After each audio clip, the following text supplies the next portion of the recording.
This question has actually been asked. This question is actually being asked on an Irish radio station. The one that you can see the frame of, you're about to see the video of, has the tricolour been hijacked? This feeble excuse for a man, for an Irishman, what you're about to hear him say, it's not shocking, but it's hard to believe that this is not some false generated piece to stir up controversy and division, but it is what it is. Has the tricolour been hijacked, the Irish tricolour?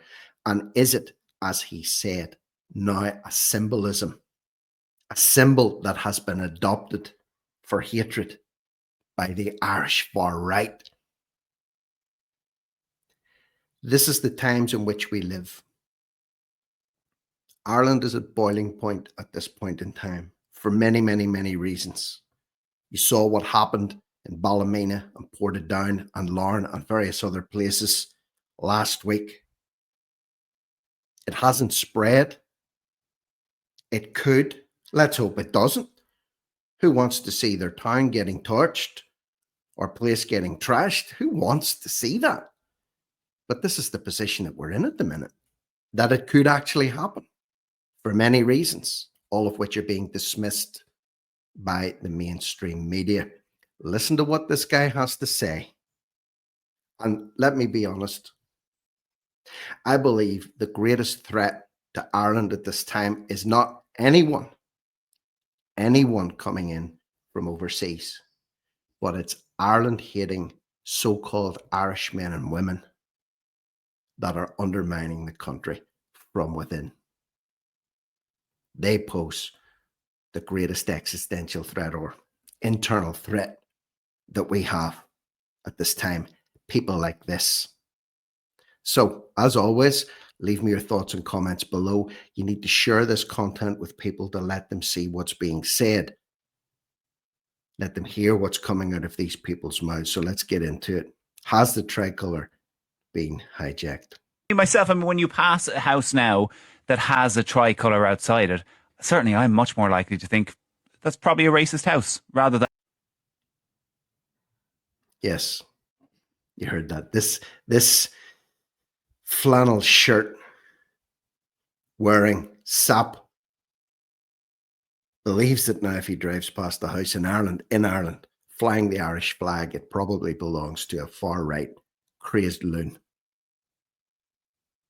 than there's any sort of national pride or anything. It's just been taken over by far right agitators over the last few years, and the people who are wrapping themselves in it are people that I think the vast majority of Irish people wouldn't want to associate with at all. But we were kind of wondering, like, the vast majority of Irish people would not want to associate with a man or a woman draped in an Irish flag. Is that true? Is that true? Would you rather associate with a man or a woman draped in the national flag or someone like him?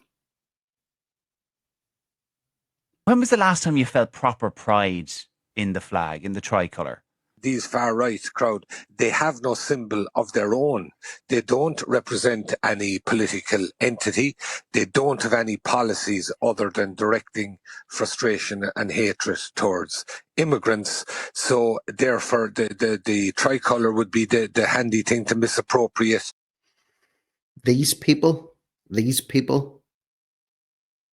are simply used to direct hatred towards a certain group.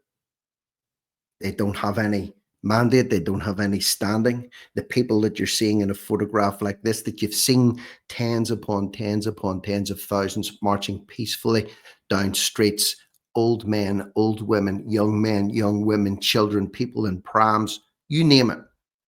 They've all been marching the streets and they're all hate-filled agitators because they're carrying the tricolour. That's what News Talk are saying.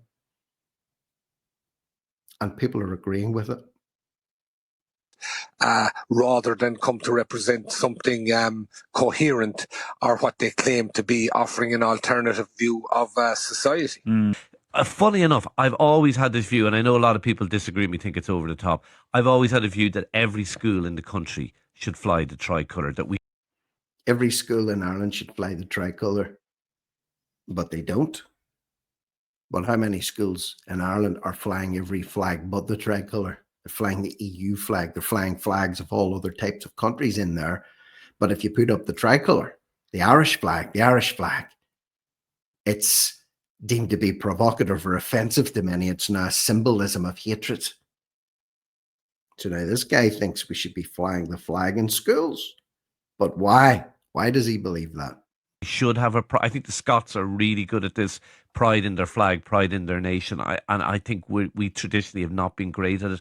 I love the idea of every school flying the flag, just to engender that belief and that love of the flag. And maybe that's a way of taking back the flag now, because I do agree with Mick. I think it has been misappropriated. Taking back the flag, taking it back from who? You think someone like this mess of a man is going to take back anything from anybody, or his flannel shirted friend? They're going to take back. What are they going to take back? How are they going to take it back? By hiding behind children in primary schools, by saying we should be flying this in primary schools. Use the kids. Kids are a soft target. No problem with other flags flying in schools. You say anything against that, oh, you're shut down and demonized. But the tricolour? Yeah, and we possibly need to think of a way to take that back and to make it stand for something else. Maybe it's something like you're suggesting there with the schools, because the most emotion we're feeling about it is now that we feel it's been taken away from us. Yeah, I think that is true. And that is a sad thing. And it is our flag. It's everybody's flag. It doesn't belong to one group. It doesn't belong to one group, but they want to take it back. How does that make sense?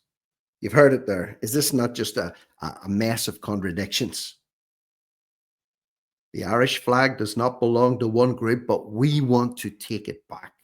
We want to remove it from the hands of those we feel are misappropriating it and are soiling it. So does it belong to everyone or not? How can you take something back from someone if you think it belongs to everyone? It's a mess of contradictions. And self-loathing. Self-loathing is what they're doing, and they're trying to project that onto people. It certainly doesn't belong to the far right, and it didn't belong to the IRA in the 1970s and 1980s. So we're mixing in the far right, now introducing the IRA back in the 60s, the 70s, the 80s, the early 90s. But he wants to take it back again. Here we have another self-loather. And is there any truth to anything they believe? It's been claimed that 100,000 people turned out to march against immigration in Dublin City over the Easter weekend. This is found to be false.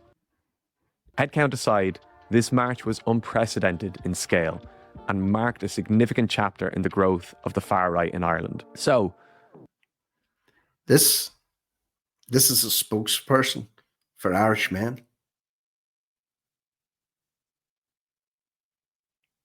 Talking out against the people that came out in their tens of thousands at the end of April to march along O'Connell Street from the Garden of Remembrance in Dublin against the destructive policies the government are bringing out, aided and abetted by the Irish mainstream media, legacy media, I might add, and untold numbers of NGOs.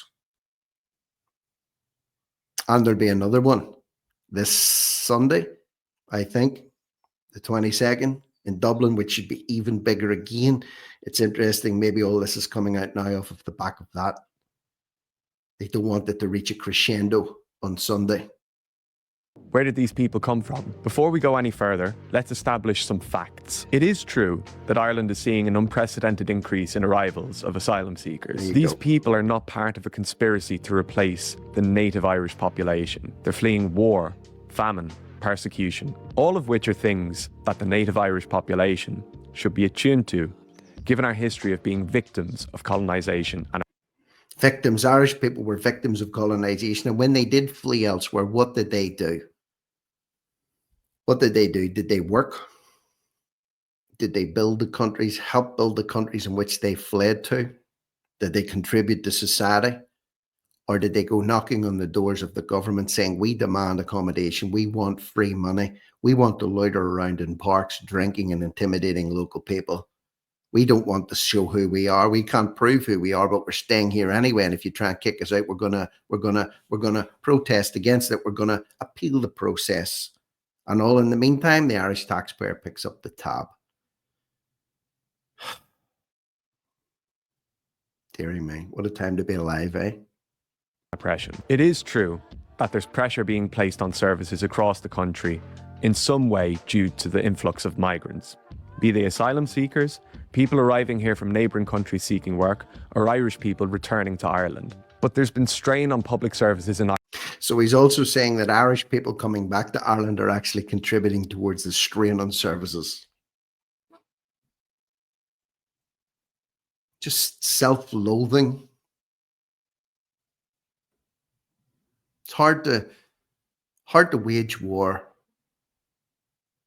when the real enemy is within the gates.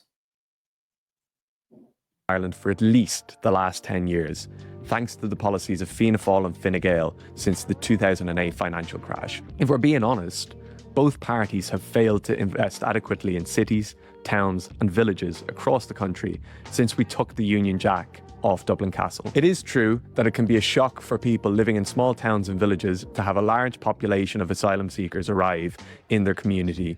It can be a shock. It can be a shock if you're completely replaced overnight.